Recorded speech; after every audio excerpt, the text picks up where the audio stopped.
At 1:47 a.m., Marcus Reed sat in a Walmart parking lot with a loaded pistol in his lap.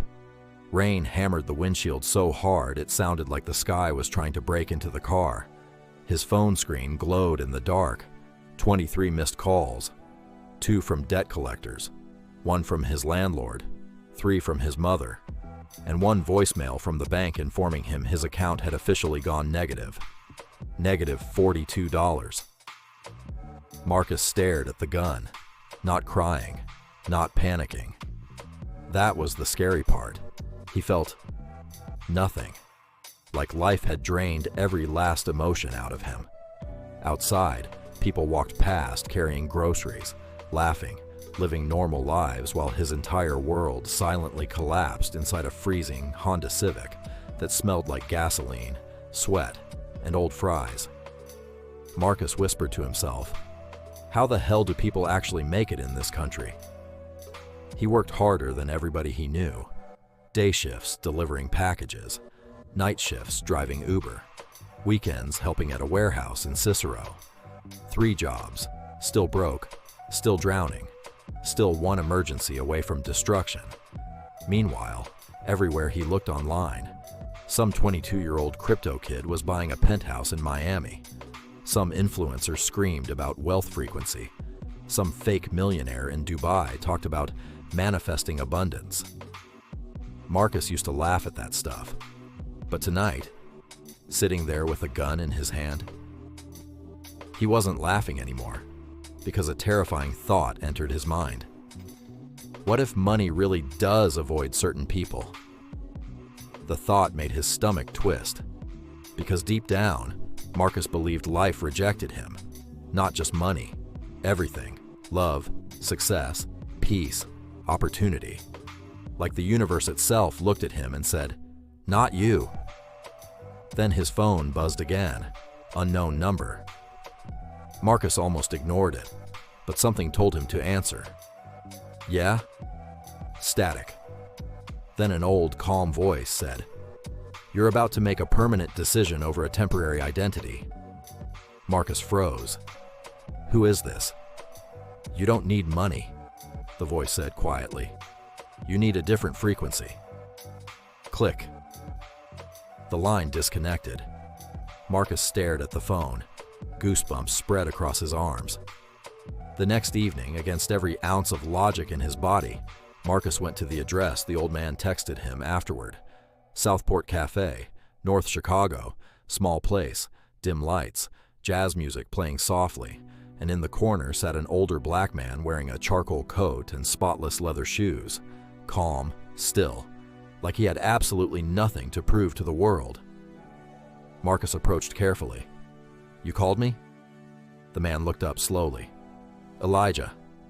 "That doesn't answer my question." Elijah smiled faintly. "You were going to kill yourself last night." Marcus's blood ran cold. "Who the hell are you?" "Sit down." Marcus didn't move. Elijah stirred his coffee slowly. "You know something strange about poor people?" he asked. Marcus rolled his eyes immediately. "Man, if this is some motivational guru..." "Poor people," Elijah continued calmly, "spend their entire lives preparing for disaster." Silence. Marcus sat down without realizing it. Elijah looked directly into his eyes. "You wake up expecting rejection. You expect bills. You expect betrayal. You expect struggle." He leaned forward slightly. "And eventually, your mind becomes addicted to survival." Marcus swallowed hard, because every word felt personal. "I work my ass off," Marcus snapped defensively. "I know. Then why am I still broke?" Elijah smiled sadly. "Because exhaustion is not the same thing as value." That line hit Marcus like a punch to the chest. Over the next few weeks, Marcus kept meeting Elijah. At first, he only went because curiosity ate at him, but eventually, he realized the old man saw through him in ways nobody else ever had. One freezing night, they walked through downtown Chicago while snow fell across empty streets glowing under neon lights. Elijah suddenly asked, When you get paid, what's the first emotion you feel? Marcus laughed bitterly. Relief. Exactly. Elijah stopped walking. Wealthy people feel expansion when money comes. You feel temporary survival. Marcus frowned. What's the difference? The difference, Elijah said quietly, is frequency. Marcus groaned. There's that word again. Elijah smirked. You think frequency means magic. It doesn't. He pointed toward Marcus's chest. It means your dominant emotional state. Then Elijah said something Marcus would never forget. If your nervous system lives in fear, you will unconsciously destroy opportunities that require confidence. Marcus stayed silent because suddenly memories started replaying in his mind.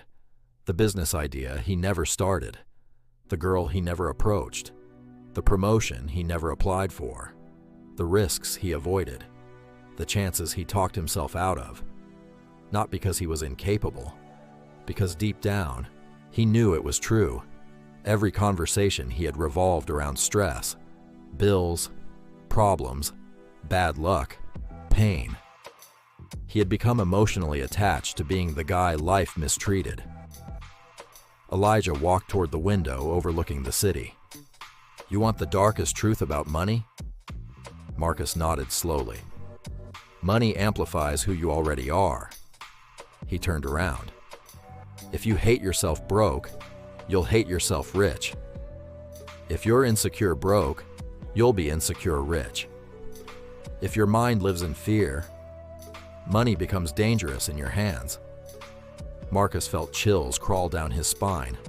Then Elijah revealed something he'd never mentioned before. I used to be worth $37 million. Marcus blinked. What? I lost all of it. Silence. Marcus stared at him in shock. How? Elijah looked away for a long moment. Because I was still poor internally. The room became dead quiet. I grew up terrified of losing everything, Elijah whispered. So when success came, I sabotaged it. Marcus sat speechless. Elijah. The old man smiled painfully. You know what's funny? I thought money would remove fear. He shook his head slowly. But fear doesn't disappear with wealth. He looked directly at Marcus. It multiplies. That night, Marcus couldn't sleep.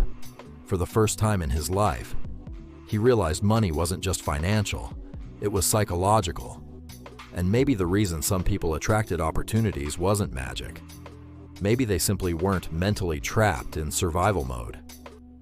The next morning, Marcus made a decision. No more victim mindset. No more constantly repeating, I'm broke. My life sucks. Nothing works out. Instead, he changed how he moved through the world. Small things first. Standing straighter, speaking slower, looking people in the eye, taking care of his appearance, reading instead of doom scrolling, applying for opportunities he normally avoided. And slowly, reality started changing. Not overnight, but noticeably. People responded to him differently. Business opportunities appeared. Connections formed naturally. Confidence replaced desperation. For the first time ever, Marcus stopped chasing money like a starving man chasing crumbs. And weirdly enough, that's when money finally started moving toward him. 2 years later, Marcus stood inside a luxury penthouse overlooking Manhattan. Tailored suit, luxury watch, successful logistics company generating millions yearly. The same man who once sat in a Walmart parking lot with a gun in his hand now owned buildings. But the craziest part? The money wasn't what shocked him most. It was the peace.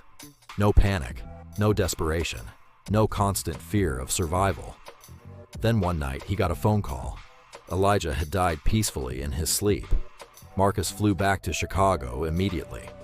After the funeral, Elijah's lawyer handed Marcus a small envelope. Inside was a handwritten note. It said, "Most people spend their lives trying to attract money. But money is only a mirror. It reflects the energy already living inside you. Heal the fear. and abundance stops feeling unsafe. Marcus broke down crying right there on the sidewalk, because finally, after all those years, he understood. The real reason money avoided him wasn't bad luck. It wasn't the economy. It wasn't other people. It wasn't the universe punishing him. It was this. His mind had been trained for survival instead of abundance. And survival energy pushes everything away. Years later, during an interview on national television, the host asked Marcus, "What's the biggest lie people believe about wealth?" Marcus smiled quietly, then answered, "That money changes your life." The host looked confused. Marcus leaned closer to the microphone. "No. Money reveals who you already are." Silence filled the studio. Marcus looked directly into the camera. "If you want to attract wealth, stop asking how to get rich," he paused, "and start asking why peace feels unfamiliar to you." Dead silence. Millions watched, but Marcus wasn't thinking about the cameras. In his mind, he was still sitting in that freezing Honda Civic, holding a loaded gun, believing life had forgotten him, when in reality, life was waiting for him to become someone who could finally receive what he'd been chasing all along. Marcus stood there in the rain. Same city, same streets, same Walmart lights glowing in the distance. But this time, he wasn't afraid anymore. The crazy part? Nothing magical happened overnight. No lottery, no rich uncle, no secret crypto coin. What changed was him. For years, Marcus thought money was avoiding him because the world was unfair. But Elijah was right. Money wasn't running from him. He was unconsciously pushing it away, with fear, desperation, shame, survival energy. And the moment he stopped waking up scared, stopped seeing himself as broken, stopped acting like life was attacking him, everything slowly changed. Not instantly, but naturally. Almost like opportunities were waiting for him to finally become ready. Marcus looked up at the rain falling from the Chicago sky and smiled, because for the first time in his life, peace felt richer than money. Then he remembered the last thing Elijah ever told him. The world responds to the energy you repeat every day. Silence. Rain hitting the pavement. Neon reflections glowing across the street. And then Marcus asked something he had never asked himself before. What if the reason money avoids some people has nothing to do with intelligence and everything to do with the energy they live in every single day? So now I want to ask you something. When you think about money, what emotion do you feel first? Fear, stress, jealousy, pressure, or confidence?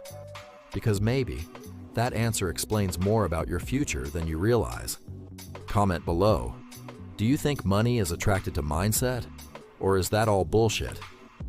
And be honest, because the answer might expose the way you've been living your entire life.